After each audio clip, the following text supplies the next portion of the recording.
short video training module on client reporting. It's important when you're running a consulting project that you have very clear and well-defined and consistent client reporting practices going on. And what I found to be most helpful is to figure out what exactly those processes are for the types of clients you work with, and then make sure that you have a process for following them. This way, as your consulting firm grows, not only can you look over the checklist for managing the project and get client reporting right, but you could also outsource this to an assistant on your team or to a junior associate on your consulting team. And when somebody else is managing a project in the future on behalf of your consulting firm, you could have them managing it in a way that is very professional and uses the best practices you've developed. So just like everything else in your consulting firm, you should have this process kind of checklists and developed to the point that someone else could run it and you don't have to have your fingers on it all of the time to make sure it goes well. One tip is that make sure up front, before client reporting even starts, that you've defined the scope of your project very clearly. To describe exactly what you'll need to get the project done on time and on budget, and say what you'll need from the organization. It's really a 50-50 responsibility back and forth between the client and you as the consultant or consulting firm. They need to be open with communication. They need to give you access to their personnel. They need to allow you to communicate with the professionals on their team. They need to be able to give you the specs that they need and approvals for large decisions. If they don't do that, then you can't really move forward and get the project done on time. Another thing that often happens is that you start a consulting project and then as it goes you'll discover something and then they'll say, oh yeah, let's add that too. Or let's not do what we said at first, let's do this instead. And what they don't understand is that there's a lot of work and processes, maybe several weeks worth of work that went into that initial idea. Now that it's changed, that's going to push back your budget, and that's going to push back your timeline. So you can then go to the client and you have to communicate with them very clearly up front as you're signing the contract that if the scope changes, that's going to mean an increase in costs or a change in the timeline or both. And so if that does happen during a project, then you have to clearly show them that it's going to cost this amount of dollars in this amount of days, or this larger amount of dollars to get it done within the original time frame, because you're going to have to bring on another consultant to get it done in time. And this happens all of the time. Almost every consulting project I've ever been on has a scope change. That's why it's so important to have it in the contract, because not only does it just legally help you in a few ways, but it also is just really important to communicate to the client that you're a professional service firm, you plan out your projects very carefully, and if the project itself changes, it is going to change the cost of the project. And if they know that up front, they're going to be less likely to randomly change the scope without really thinking it through, and they won't get mad at you for not delivering the project on time if they've changed the scope 2 or 3 times and you've documented and communicated those changes to them. Another tip for client reporting is to make it as often and systematic as possible. What typically is expected is weekly, monthly, quarterly, and annual project updates. With a weekly update, it could just be tasks completed that week. A monthly update could be an update on milestones as well as major objectives that completed that month.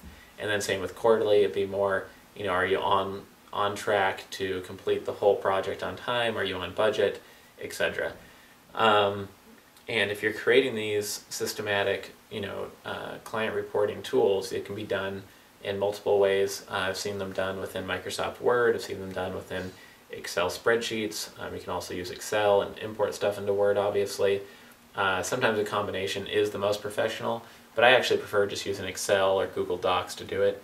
You can create really easy client reporting tools that show how many hours each team member has worked, how many hours have been invested in each project along the way, each milestone, how much percentage-wise is complete for each project, how much percentage-wise the budget has been spent, and you can actually show graphs about that week to week to show how you're making progress or show how you're spending money in the way that was planned, etc.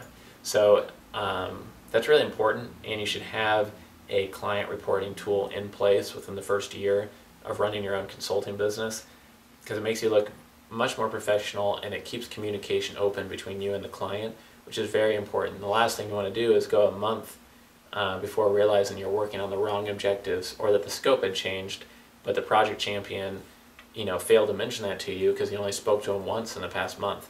I definitely don't want that to ever happen. So the client reporting, might sound, a little mundane or obvious, but it's very important and critical to delivering a lot of value as a consultant and being really successful in consulting with a firm long term.